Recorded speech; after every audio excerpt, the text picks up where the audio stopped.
Olá, queridos amigos, queridas amigas, estamos de volta aqui com o nosso programa Semeando Espiritualidades, Diálogo e Crítica, e hoje temos uma pessoa especialíssima que eu conheço há muitos anos, com quem nós temos uma cordial amizade, que é o professor doutor Leonildo Silveira Campos, que é doutor em Ciências da Religião, é pastor da Igreja Presbiteriana Independente no Brasil, foi durante muitos anos do programa de pós-graduação da Universidade Metodista, depois por um pouco tempo da Universidade Mackenzie, e nós vamos hoje fazer uma saborosa entrevista com ele. Mas vamos começar, como sempre, com uma leitura aqui, e hoje escolhi aqui um salmo, que é um salmo de que o professor Leonildo gosta muito.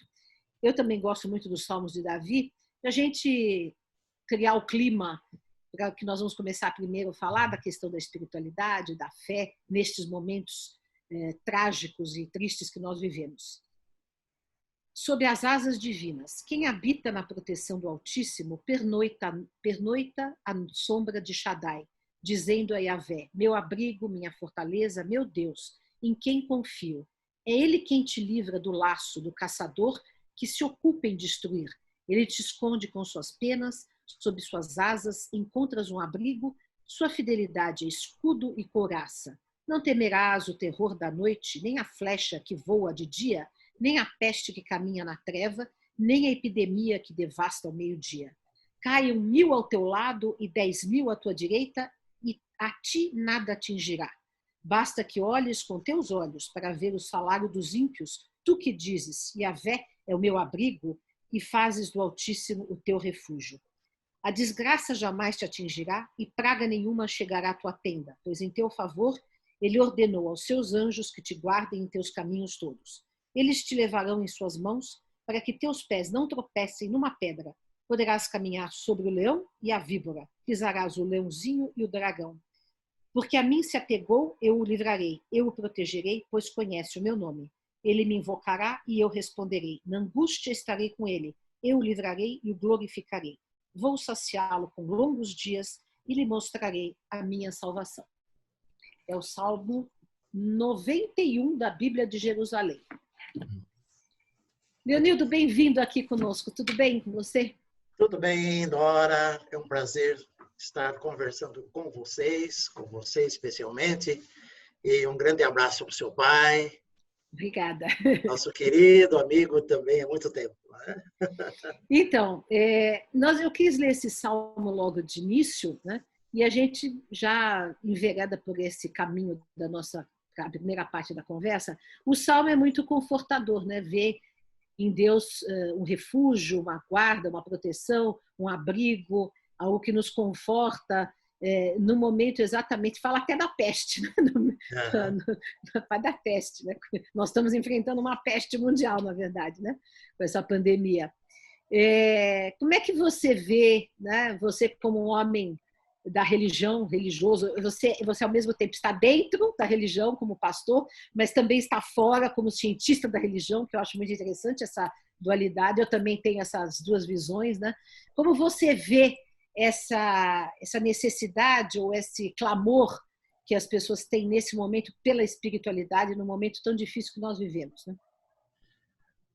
Olha, Dora, apesar de gostar e conhecer esse Salmo 91 desde criança, que na tradução do Almeida, aquele que habita no esconderijo do Altíssimo, a sombra do Onipotente descansará.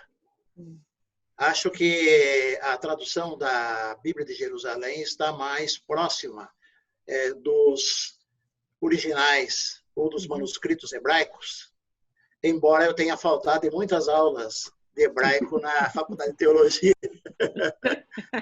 Mas eu encaro esse salmo como uma espécie de um divisor de águas dentro da tradição judaica.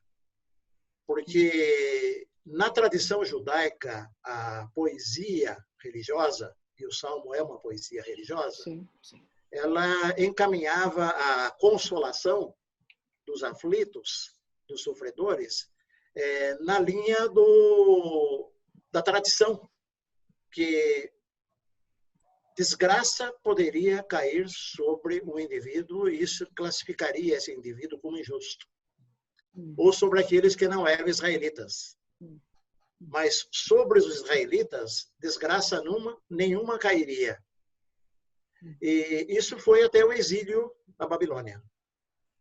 Com a destruição de Jerusalém, destruição das tribos, cativeiro, houve uma ruptura na tradição judaica, na espiritualidade judaica, porque aquela espiritualidade que previa um Deus que acolhia e evitava que as pessoas sofressem, vai sendo substituída por uma outra que diz que Deus sofre também com aqueles que sofrem. Muito mais confortador, né? Que é mais confortador, que vai chegar lá no último livro do Antigo Testamento, das Escrituras Judaicas, o Malaquias, quando diz que a chuva cai sobre os justos e sobre os injustos, sobre aquele que crê em Deus e aquele que não crê em Deus. E qual a diferença, então? Essa pergunta foi perseguida por um rabino de Nova York, que escreveu um livro Quando Coisas Ruins Acontecem com Pessoas Boas. E ele fala, se a morte, a peste, o sofrimento, a doença, os efeitos de um terremoto, de um vulcão, atinge pessoas boas, e pessoas boas também sofrem e morrem, qual a diferença, então? Aí ele diz, a diferença está que aquele que crê encontra um ombro onde ele possa chorar, e ele vai dizer também, meu filho, eu chorei também através do sofrimento de Jesus, o meu enviado. Então, eu sei o que é sofrer. E eu sofro junto com você. Mas tenha esperança, tenha calma, um dia as coisas melhoram, etc. e tal, papapá. Ele falou, aquele que é atingido por uma peste, não é que a peste vai ficar do lado esquerdo e do lado direito os inimigos, etc. e tal. Isso é muito importante, né? Porque todo mundo sofre, né? Todo mundo sofre nesse mundo. Então, eu acredito que essa ideia que Deus preserva os justos e castiga os injustos com a doença, ela não serve como uma perfeita consolação nos momentos que nós vivemos.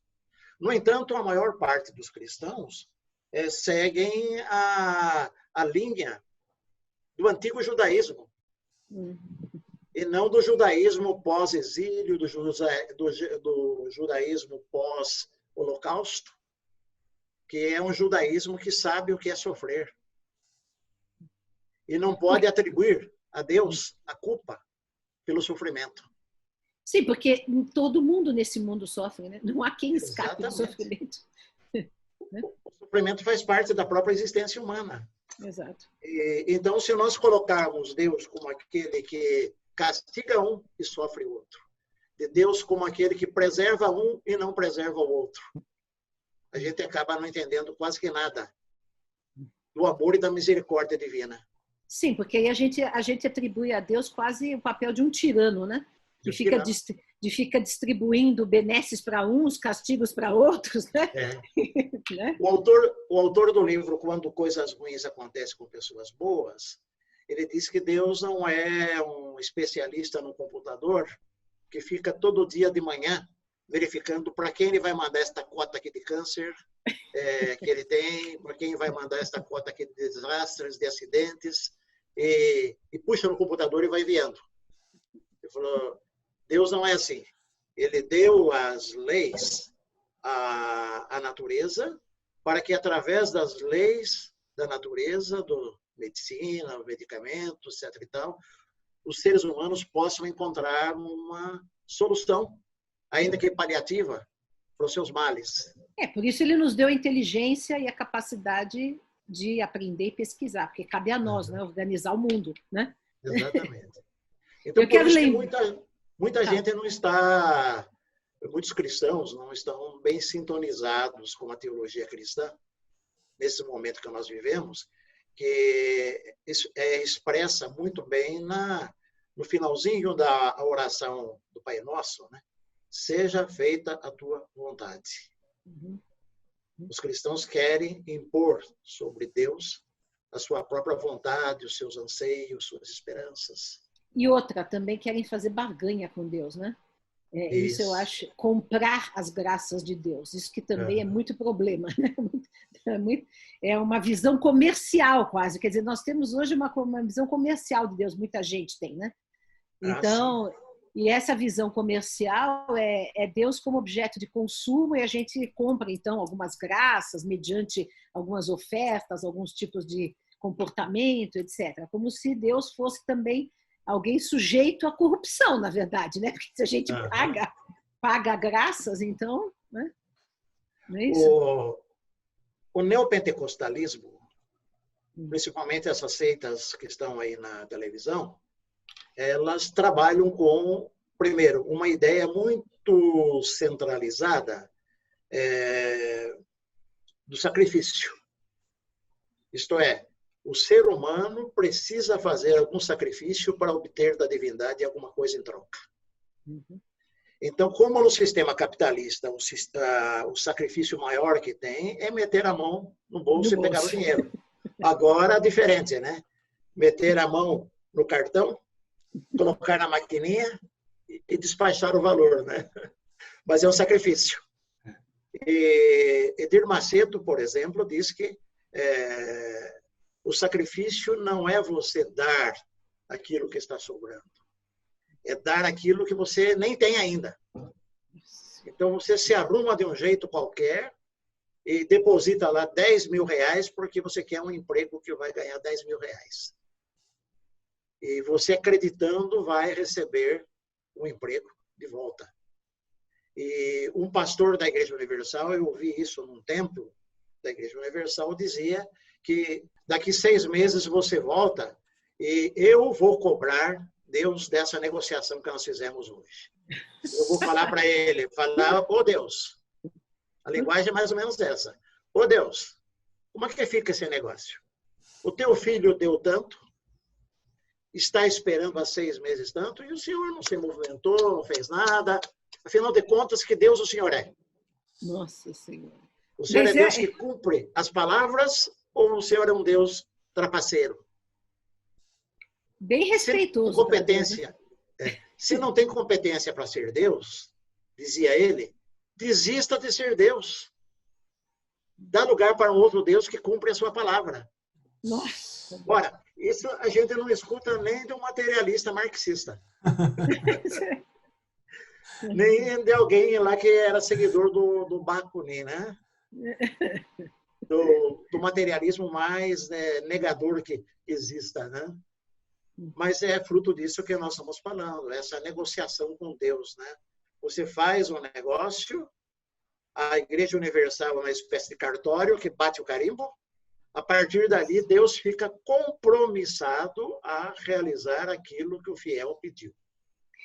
Eu me lembrei do Pestalozzi agora, quando ele fala sobre a religião, no livro dele, Minhas Indagações sobre a Marcha do Desenvolvimento Humano, que é um livro genial, que eu quero ainda traduzir para o português, e ele fala que a religião, ela, no período mais, digamos assim, instintivo, né, que ele chama do estado natural, é o período da magia. E da magia é quando a gente quer submeter a divindade, né, o sagrado ou divino, a nossa vontade, que é modelar o mundo segundo a nossa vontade, que é através de feitiços ou do que for. E nesse caso é isso aí, né? É uma espécie de magia, através de compra de dinheiro, se quer submeter a divindade à minha vontade, né? Na verdade. A minha vontade de ter um carro, a minha vontade de ter um emprego assim, o Y, enfim, né?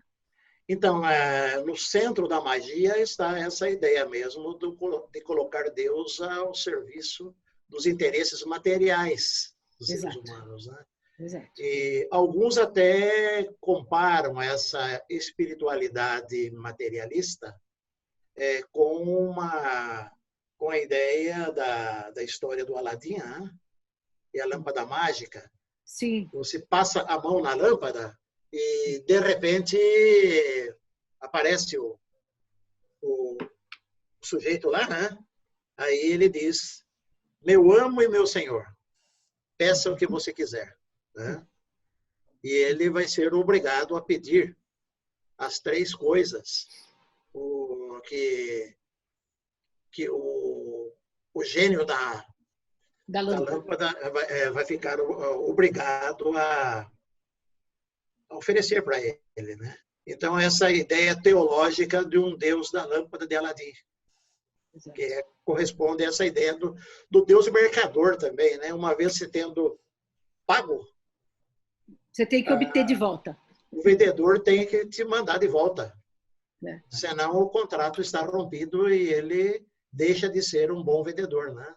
Quer dizer, é a mercantilização total da religião e a abdicação daquilo que é mais próprio, mais essencial no cristianismo, que é o amor entre Deus e a criatura e Deus, né? Porque teria que haver um amor, né? Amar a Deus sobre todas as coisas, que é o primeiro mandamento, né?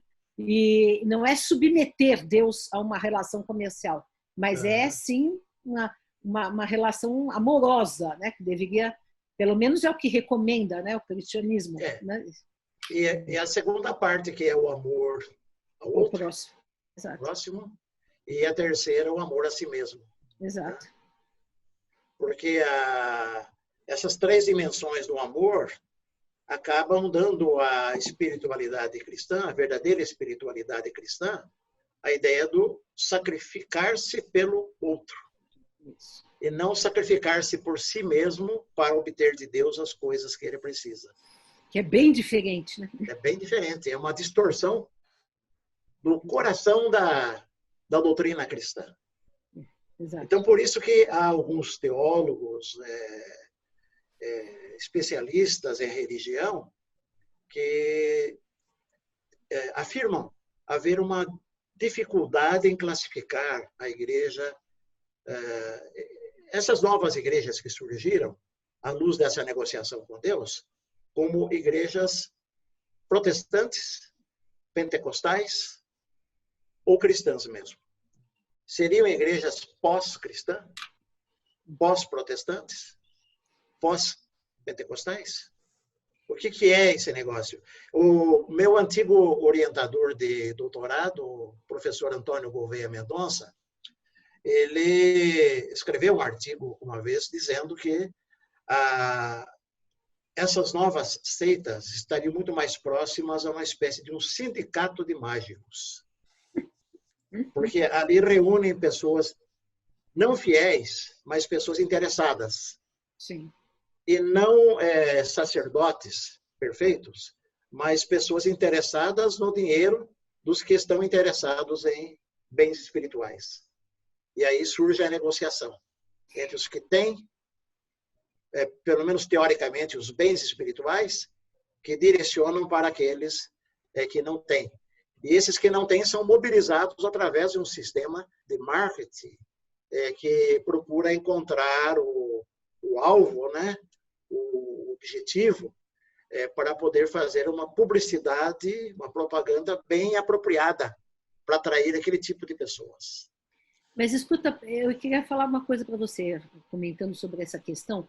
Quando surgiu o movimento da reforma com Lutero, antes com precursores como Ian Hus e Wycliffe, a Igreja Católica também fazia isso, né? Porque eles vendiam as indulgências. E foi exatamente contra isso que Lutero se levantou, né? E aí, 500 anos depois, nós vemos pessoas que, em nome de um movimento supostamente dentro da reforma protestante, estão fazendo a mesma coisa que a Igreja, 500 anos atrás, fazia, e que hoje não faz mais também, né? Depois a Igreja também fez uma reformulação interna, né? Uma contra-reforma, mudando esse parâmetro. Mas na época de Lutero, fazia também, vendia indulgências à torto e à direito, não é isso? Agora, veja como as coisas são interessantes, né? Um dos pontos importantes de Lutero era justamente essa questão que você colocou da venda das indulgências e também a afirmação dele que a salvação seria pela fé pela graça. E pela graça. Né? E o outro ponto importante da reforma foi a luta contra o clero estabelecido naquela época, principalmente, e esse clero se julgava o intermediário entre o céu e a terra. Então, o pedido de bênção, se não fosse encaminhado através do clero, não chegava até Deus. Ou através dos mediadores autorizados, não chegaria até a divindade. Por outro lado, as bênçãos dirigidas para os adoradores, que Deus mandava, era também através das autoridades eclesiásticas, através do sistema eclesiástico. Então, o que Lutero, Calvino e outros fazem? Colocam a Bíblia, do meu ponto de vista, até exagerando, fazendo da Bíblia uma espécie de um novo Papa. Mas a Bíblia passa a ser o instrumento intermediário entre o céu e a terra. Isto é, o que Deus teria que comunicar às pessoas, ele teria feito através das Escrituras Sagradas. Esse é outro ponto que também não está presente nesse neopentecostalismo. Porque na medida em que os apóstolos, bispos, missionários, pastores, recebem revelações especiais, particulares, eles não estão indo pelas Escrituras Sagradas. Eles estão tentando um contato direto com Deus. E constantemente na televisão, eles fazem este apelo. Traga o seu pedido para nós, no culto que vai ser realizado, na concentração de fé que vai ser realizado tal hora, em tal lugar, que nós iremos encaminhar para Deus. Esse contato entre o céu e a terra é feita pelos pastores, missionários, bispos, apóstolos, e não através de cada um dos adoradores. Que Lutero, com a ideia do sacerdócio universal dos crentes, o crente não precisa, o fiel não precisa de um sacerdote para ser intermediário. Ele mesmo chega com as suas preces e encaminha para Deus. Ele quis encurtar, o que Lutero quis encurtar o caminho, né, nosso para Deus, né? E quebrar aquela ideia também que existem pessoas que são especiais nessa mediação entre o céu e a terra. Que cada um pode buscar diretamente. Sim, é uma democratização da espiritualidade. Nesse sentido, o espiritismo de Kardec se aproxima bastante do Lutero, né? Porque também considera que não é preciso intermediário entre o ser humano e Deus, né? Isso é uma das coisas que também a gente fala bastante. Mas você não acha que essa comercialização que se propõe nessas igrejas neopentecostais não é também, não sei qual é o ovo com a galinha, se eles produzem e estimulam ou se eles são fruto deste capitalismo desenfreado que nós vivemos, onde tudo vira comércio, tudo, né? Todas as relações, inclusive até as relações mais sagradas do ser humano com a sua espiritualidade, viram comércio, porque tudo passa pelo lucro, pelo dinheiro. Você não acha que também tem uma influência aí do sistema econômico em que nós vivemos?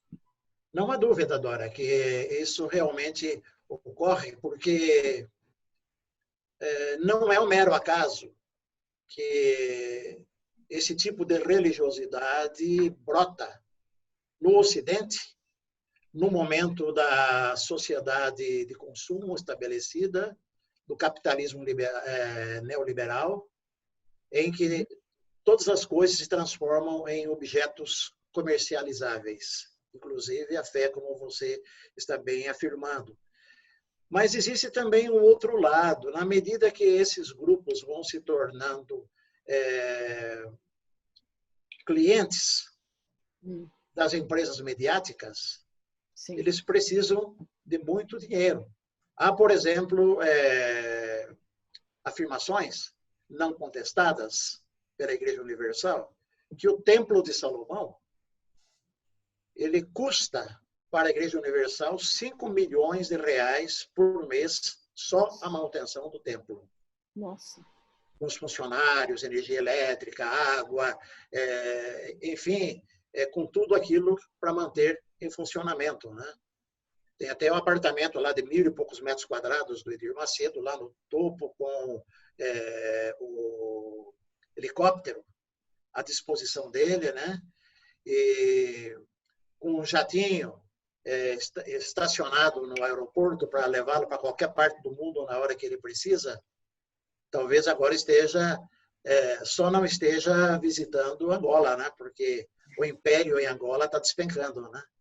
A Igreja Universal já perdeu centenas de templos em Angola que o governo praticamente sequestrou e deu para um grupo angolano que se julga um grupo nacionalista. Então, a Igreja Universal do Reino de Deus angolana, que não tem nada a ver com a Igreja Universal. Se a moda pega, o império vai se desencadear, vai sendo demolido. Oi? Desmontado. Vai sendo desmontado. Mas, professor, você estava falando lá no começo que os cristãos ainda não entenderam que esse Deus dos cristãos é um Deus, não é um Deus punitivo, como era o Deus antigo dos judeus, né? Você até historiou aí, contou quando que no judaísmo tem uma mudança, mas as pessoas, a mentalidade das pessoas em geral, sejam judeus, sejam cristãos, ainda está muito ligada a essa figura autoritária. E na conversa também veio a ideia de que tanto o movimento que o Lutero e o Calvino fizeram, quanto outros reformadores fizeram, tinha também como uma consequência a democratização do acesso a Deus, né? E a gente, então, queria fazer um pulo desse assunto religião para a política, porque a gente percebe que existe na sociedade, e hoje na sociedade brasileira está bem claro, duas coisas, né? Primeiro, uma busca por um salvador, uma figura humana, mas no sentido de que é um salvador que vai lá resolver o nosso problema. Então, isso é uma coisa muito forte. E a outra coisa muito forte é essa ideia de que o autoritarismo é uma solução, é uma coisa que dá mais resultado. Então, essas duas coisas têm muita relação com isso tudo que a gente estava conversando antes, sobre a questão do judaísmo, essa visão mais de um Deus autoritário e tal.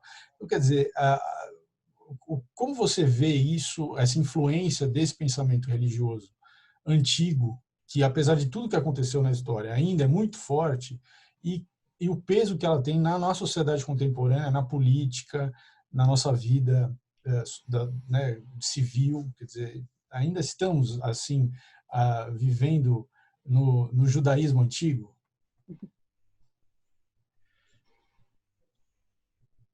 Olha, a gente tem analisado ultimamente essa questão da presença dos evangélicos, mais dos pentecostais, na política. Exato. Que não é um fenômeno só brasileiro, é um fenômeno que está acontecendo na América Latina, que aconteceu nos Estados Unidos também com a eleição do Trump, que a gente está aí agora na expectativa que não seja reeleito. Né? Porque se aquele não for reeleito, o outro aqui também corre o risco dentro de uns 2 anos. Né? Exatamente. As coisas estão interligadas. Mas a direita evangélica, que emergiu nos anos 80 do século passado, 90, anos 2000, de vez em quando ela volta com força total. E essa direita evangélica, ela é supradenominacional, porque ela acaba atraindo gente da renovação carismática católica, os católicos mais conservadores, os protestantes mais conservadores e os protestantes menos conservadores, que é uma pequena minoria, uma meia dúzia de gatos pingados, né? Esses protestantes todos embarcaram na canoa de alguém que dizia ser o salvador da pátria, ou prometia ser o salvador da pátria, né? E até uma publicação que eu gostaria de fazer um merchandising dela, que saiu agora há poucas semanas e foi publicado pela Fundação Konrad Adenauer. O texto está no site, gratuitamente. E esse texto é sobre a participação ativa dos evangélicos na política latino-americana. Nossa Senhora. E há três capítulos que são dedicados ao Brasil. Um deles foi escrito pelo Paul Freston, o outro eu escrevi. Ah, que bom. E nesse, você chegou a vê-lo, né? Não, ainda não. Não vi. Mas você recebeu, eu te mandei, né? Sim. Uhum. E nesse texto eu procurei trabalhar com a ideia da criação de um mito. Quando é que um mito ele é criado? Um mito nunca é criação individual. Sim. O mito é uma criação coletiva. E o mito também não é gestado, ele não é produzido, a não ser que haja uma situação apropriada, condições especiais para o surgimento desse mito. E, em parte, esse mito surge não somente no Brasil, mas em outros lugares, conforme diz o Manuel Castells, ele diz num dos últimos livros a respeito do enfraquecimento, da ruptura ocorrida na democracia liberal. É quando os indivíduos começam a olhar para aqueles que foram escolhidos e a perceber que eles não nos representam. Exato. E essa decepção com a democracia liberal leva essas pessoas a sonharem a partir de sua desorientação, de sua falta de esperança, da falta de suas norte. Carências, né? De suas carências, né? Essas pessoas começam a olhar para o mito e injetar força no mito, na esperança que o mito resolva os seus próprios problemas. Quando o mito corresponde, ele permanece por muito tempo. Como foi o caso do Lenin, o caso do Hitler. O Hitler esteve no poder na Alemanha pelo menos por 12 ou 13 anos, poder absoluto. E Stalin, e outros que estiveram à frente de governos ditatoriais autoritários. Muitos deles se transformaram em mito. Mas o mito vai se corroendo na medida que ele não mais consegue resolver as demandas. Aí os seguidores do mito começam a se dispersar. E mesmo entre os evangélicos, porque cerca de 21 milhões de evangélicos no segundo turno votaram em Bolsonaro. Eles foram os responsáveis pela disparada, né, dos votos dados à vitória dada a Bolsonaro. Só que ele, que foi católico, conforme dissemos, batizado no Rio Jordão, e o batizador dele está na cadeia hoje por corrupção, né? O pastor lá da Assembleia de Deus. Esse indivíduo está um tanto distanciado dos evangélicos.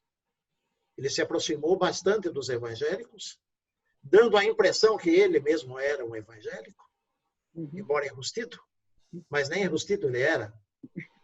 Eu até coloquei no meu Facebook uma vez a fotografia de Bolsonaro recebendo no Palácio do Planalto a visita de um grupo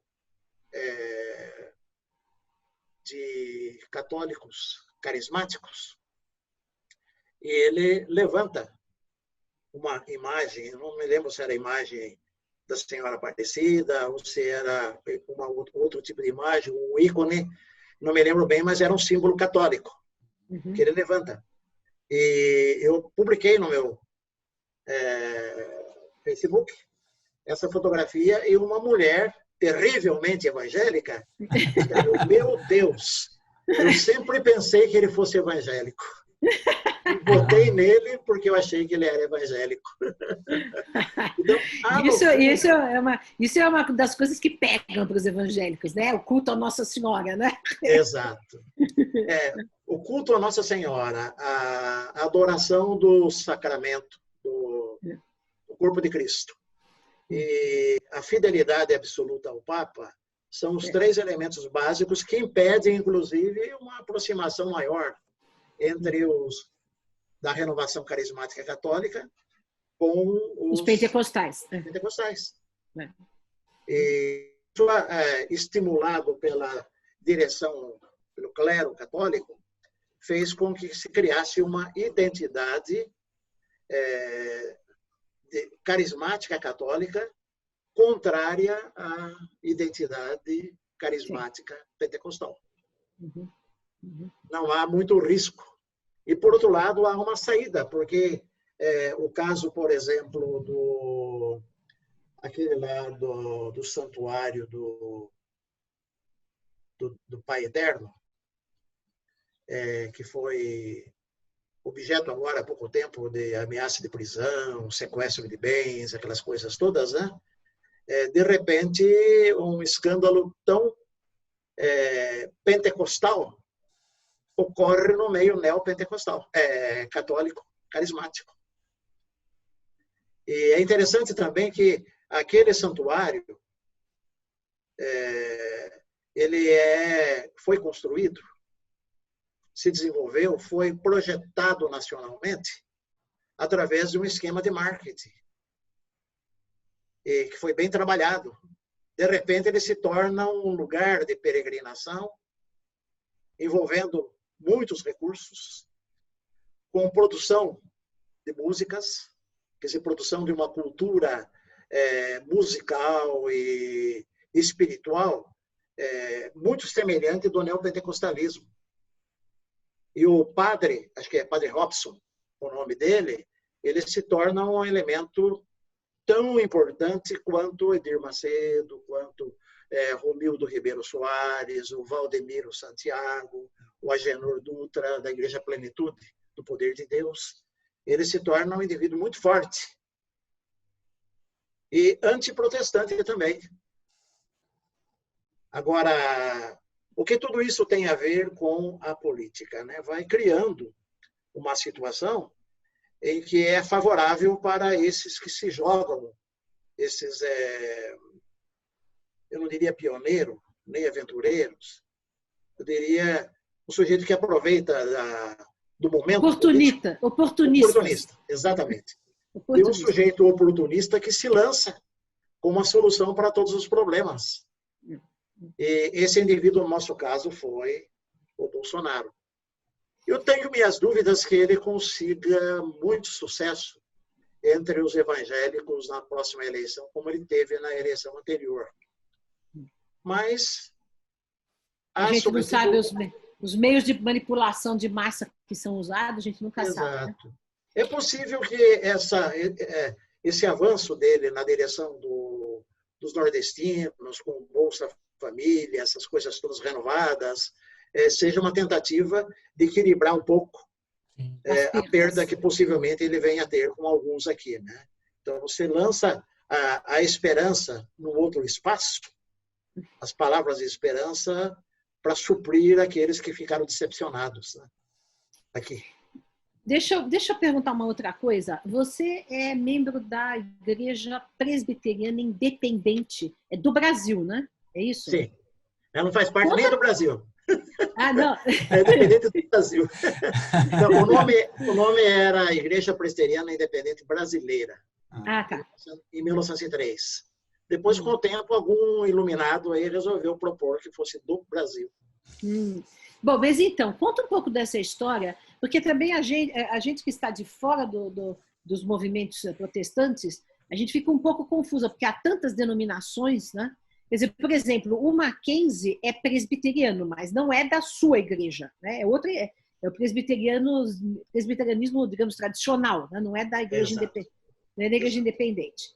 E eu aproveito para perguntar para você, conta um pouco da história da igreja independente, da presbiteriana independente, e gostaria de perguntar para você também um pouco sobre a questão, porque o presbiterianismo é calvinista, né? Não é isso?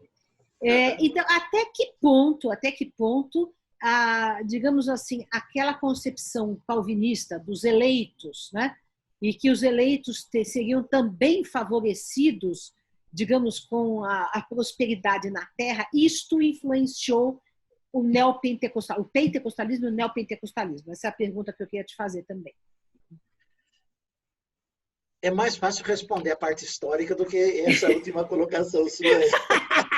Ah, mas essa foi provocativa, né? Mas vamos lá, né? Vamos lá. A história do calvinismo começa em Genebra, Sim. lá por volta de 1540, quando Calvino, que era um francês, um jovem teólogo francês, foge das perseguições religiosas que estavam ocorrendo na França, foge para Genebra. E estabelece em Genebra, inclusive, uma academia, que seria uma espécie de universidade, para onde atrai vários indivíduos que estavam sendo perseguidos religiosamente também em outros lugares, que vão estudar em Genebra, com Calvino. Um deles era John Knox, escocês. E o John Knox vai para Genebra, estuda com Calvino, volta para a Escócia, e na Escócia ele começa o movimento calvinista. E esse movimento que ele começa na Escócia adquire um nome particular, presbiterianismo. Por que presbiterianismo? Porque é uma religião onde não tem um clero, como da Igreja Católica, mas existe a figura do ancião, isto é, do mais antigo, que deve fazer parte de um corpo de dirigentes, que é escolhido pela congregação, chamado presbítero. No grego, o mais antigo, o mais velho, o ancião. E esse protestantismo já um pouco, esse calvinismo já um pouco modificado, lá na ida de Genebra para a Escócia, ele vai também para a Irlanda, e depois, com o surgimento do povoamento das novas colônias inglesas da América do Norte, esse presbiterianismo vai para a América do Norte. E lá na América do Norte, nos séculos XVIII, especialmente XIX, houve movimentos de reavivamento espiritual que na Inglaterra surge com os irmãos John e Carlos Wesley, que dão origem ao movimento metodista. E esse movimento valorizava muito os sentimentos, a decisão interior do indivíduo pela salvação, na busca da salvação. Ora, esse indivíduo, ele não era predestinado por Deus para ser cristão, como queria Calvino. Isso se funde um pouco com a mentalidade do presbiteriano que vai para os Estados Unidos. Ele não vai ser mais um presbiteriano rígido como era o presbiterianismo de Calvino. Vamos dizer que houve uma diluição do calvinismo na passagem para a Escócia, na passagem da Escócia para os Estados Unidos, e depois, no século XIX, principalmente após 1850, as igrejas presbiterianas dos Estados Unidos, naquela altura dividida entre a Igreja Presbiteriana do Sul, que era escravocrata, e a Igreja Presbiteriana do Norte, que era contra a escravidão negra, da qual vinha o Lincoln, eles, antes de entrar em guerra, o Norte com o Sul, os presbiterianos se separaram. Mas logo em seguida eles começaram a mandar missionários deles para a América Latina e para outras partes do mundo. E alguns deles, primeiro veio Simonton, em 1859, para o Rio de Janeiro. 3 anos depois, ele já funda uma pequena congregação presbiteriana no Rio. Mais 2 anos, 1865, ele funda, aliás, o cunhado dele, Blackford, funda em São Paulo a Igreja Presbiteriana em São Paulo, que é chamada hoje Catedral Evangélica, que funciona na Rua Nestor Pestana, Travessa da Consolação. É a igreja que eu frequento, eu e a minha esposa. Então, esse calvinismo, ele diluído, se espalhou pelo Brasil, principalmente no Brasil rural, nas fazendas. E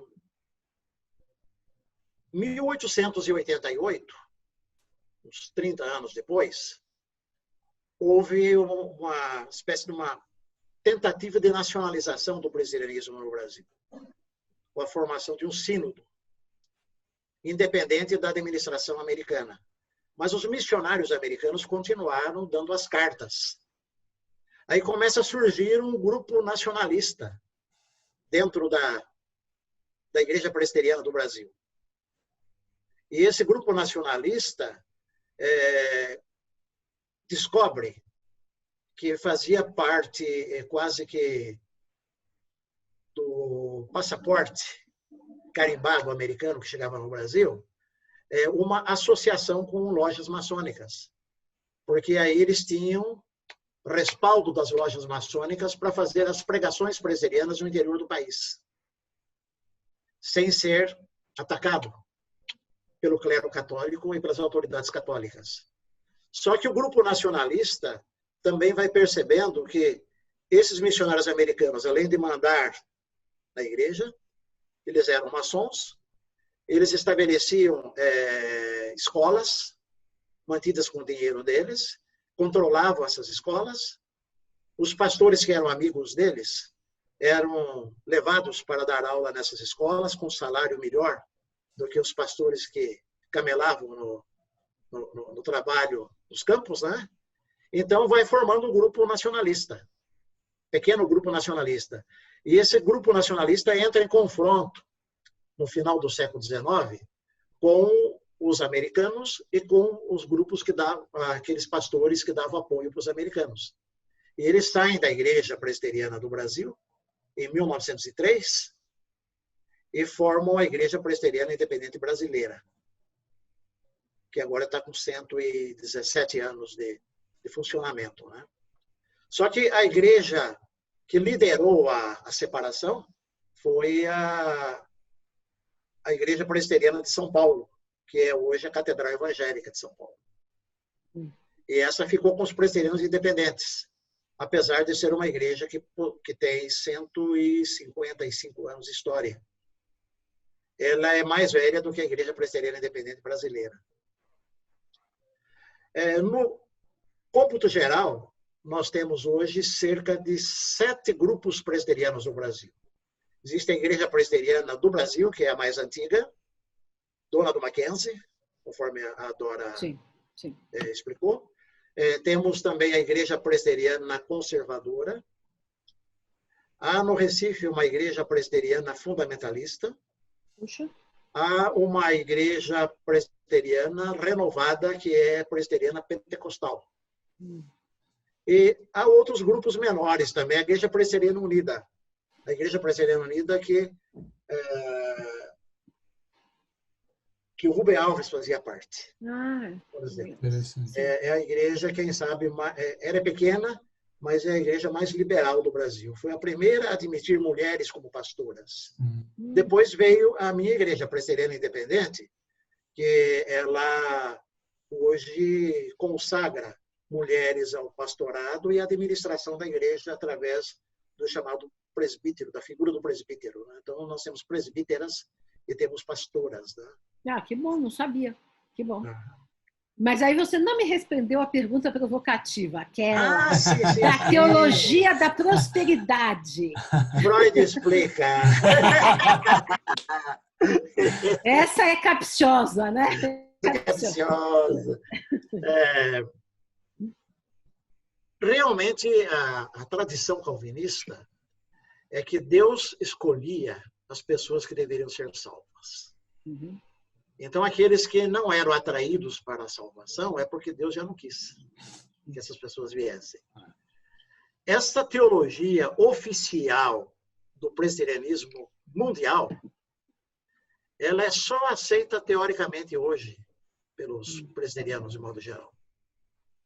A maior parte, os pastores da Igreja Presbiteriana do Brasil, que são muito conservadores, eles, de púlpito, eles aceitam a doutrina e ensinam a doutrina da predestinação. da predestinação para os seus fiéis. Mas eu conheço até muitos deles que não creem na doutrina da predestinação, porque ela barra a livre iniciativa do indivíduo. Sim. Quer dizer, se eu não quero ser salvo, eu não sou. Por que você é obrigado a ser salvo se eu não quero? Ainda mais se fulano, ciclano e beltrano for para o céu. Se eu conviver com essa gente no céu, não vai dar. Não quero ir também, não quero encontrar. Mas o outro lado da doutrina de Calvino, que era de que Deus... Como que você vai, então, demonstrar que o indivíduo ele é salvo ou eleito. não é salvo? Ele é eleito, né? Ou não eleito. Né? Através do progresso dele. Então, se ele progredir, especialmente financeiramente na vida, é porque ele é um eleito. Se ele for cada vez mais para trás, é sinal que ele pensava que ele era eleito, mas não é eleito. Quer dizer, eu sempre digo, nessa doutrina aí, os pobres estão ferrados duplamente, aqui na Terra e no além, né? Porque... Vai continuar ferrado. Né? Exatamente. E ferrado por toda a eternidade. Exato. A doutrina das penas eternas. Exato. Porque uma por isso que, doutrina assim, eu acho muito, é uma doutrina muito, muito injusta com Deus, né? Muito injusta com Deus. Então, ela ainda é motivo de muita discussão entre os presbiterianos. Agora, há uma diferença. Eu acho que os neopentecostais, eles pegam, através da doutrina da teologia da prosperidade, eles pegam mais a linha do pragmatismo capitalista norte-americano. Uhum. Que teria alguma ligação, conforme Max Weber coloca, com a ética protestante e o espírito do capitalismo. Sim. Que teria. Porque, segundo Max Weber, no momento que você tem milhões de pessoas que não vão para as tavernas, não vão para as jogatinas, não gastam seu dinheiro à toa, mas que vão contra o princípio da Igreja Católica da época, contra o juro, né? Que era uma igreja contra o sistema de emprestar dinheiro a juro. Esse calvinista, ele emprestava seu dinheiro a juro, ele multiplicava o seu capital. E milhões de pessoas multiplicando o seu capital geraria o espírito... O acúmulo e o acúmulo do capital. O acúmulo do capital. Isso geraria o surgimento do capitalismo, né? Então, o segredo estava na acumulação. Aquele que acumula mais, ele é um eleito. Já no neopentecostalismo, não é aquele que acumula mais, é aquele que gasta mais. Ostenta. Então, é aquele que tem um carro importado, aquele que tem um apartamento de cobertura, aquele que tem isso, tem aquilo, uma casa com piscina, etc. e tal, papá. Esse está demonstrando. É a teologia da prosperidade consumista. Consumista. E a outra é acumulista. Acumulativo. Leonildo, a nossa conversa está maravilhosa, mas a gente já estourou o tempo faz tempo. Depois vocês recortam as partes aí. Mas tudo bem. Não vamos recortar, que está interessantíssima. É muito bom falar com uma pessoa progressista e aberta como você, e que, ao mesmo tempo, mantém a fé em Deus e no Deus amoroso e justo, como é a que a gente tem que manter mesmo, né? Eu agradeço muito a sua presença aqui, Leonildo. Um grande abraço para você. Viu? Eu que agradeço, Dora, e agradeço ao Maurício também. Tchau. Um abraço. Tchau. Obrigada. Obrigada.